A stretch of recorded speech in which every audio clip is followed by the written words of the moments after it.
I'm Brigantia Blackbird of the Blackbird Grimoire. Welcome to Pagan Tales. Today we are going to be talking about Athena, particularly touching upon the Athena versus Arachne weaving competition. And this illustration, of course, I found on Pinterest. So let's get to know Athena very briefly. She is a daughter of Zeus. She sprung out of his head, fully formed. She is a goddess of wisdom, righteous war, tactics, protection, and crafts, which is why we're talking about her this month. Athena's domestic skills and her creative talents are not as celebrated as her capability of war and wisdom, and we should probably ask ourselves why that might be. Could there be any kind of cultural influences that's trying to downgrade domestic skills and trying to transform women into having only the priorities that are common to men? But in the meantime, let's discuss her rivalry with Arachne. This is the Battle of the Weavers, and I encountered 3 different versions of the myth.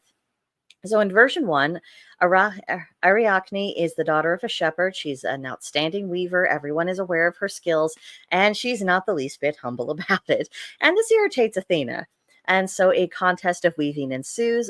Arachne weaves panels that tell of the gods abusing humans, kind of ballsy to do that when you're in competition with an actual goddess. And then Athena weaves panels in which the gods are punishing humans for hubris. So you can see some very normal female on female passive aggressive hostility there, just in the subject matter of their weaving. In the end, Arachne's weaving is obviously of better quality than Athena's, and Athena was enraged, and she then threw Hecate's potion on Arachne. It transformed Arachne into a spider, and she's condemned to weave for forever. Now here's for version 2.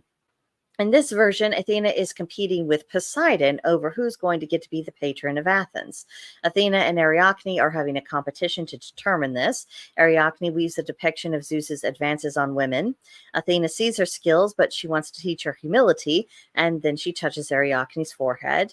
And then Arachne is filled with shame, and then she goes off and hangs herself.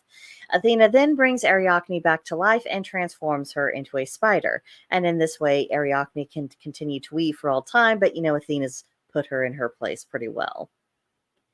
Then in version 3, Arachne and Athena are having a contest to determine who the best weaver is, and Zeus is acting as judge. Whoever loses will never be allowed to touch a loom ever again. Now, unlike other versions of the myths, in this particular retelling, Athena is the winner. Arachne is devastated because weaving is her great passion, and it's her talent, her skill, and now she's forbidden from doing it. Athena felt a compassion for Arachne, and so she turned her into a spider, and in this way, Arachne can still weave, and she's technically not breaking her word because she's not weaving on a loom. She's just weaving on a spider web the way that spiders do. So really, it's all fine. We're all men of our word, aren't we? Lots of loopholes with this.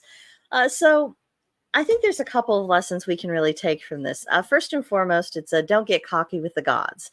And you would think this wouldn't have to be said, but humans being what they are, we think we're pretty brilliant. And sometimes we find it difficult to remember that we're actually, in the greater scheme of things, we're in the middle, not at the top. So sometimes our arrogance does get the better of us. And of course, it's not just in ancient times that humans find themselves getting corrected. It's just in ancient myths that you have a little bit more of dramatic impacts of these occasions. Another lesson is that Athena finds the denial of her talents irritating. And I think that's something that's worth keeping in mind in our day, because again, when people talk about Athena, they're talking about, her warrior aspect or her wisdom or this or that. They're not talking about, her creativity. They're not talking about her crafting skill. They're not really taking into account the full measure of this goddess. There's this popular little narrative that's trying to turn all women into girl bosses and warriors and everything else, saying that that's the only thing of value we could possibly do. It's incredibly disrespectful. And as we're wrestling with that on the human level, we might also take that into consideration. Okay, video's back. Take that into consideration in our dealings with goddesses who probably don't appreciate us trying to put them in a little mold that's come up in the 20th and 21st centuries.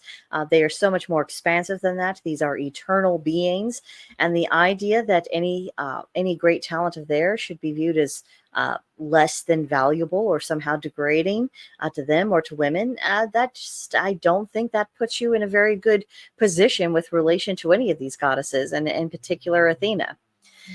Another lesson is that all of these tales, no matter the rendering, it implies that Athena does desire honor and recognition for her skills outside of warfare and outside of dispensing wisdom.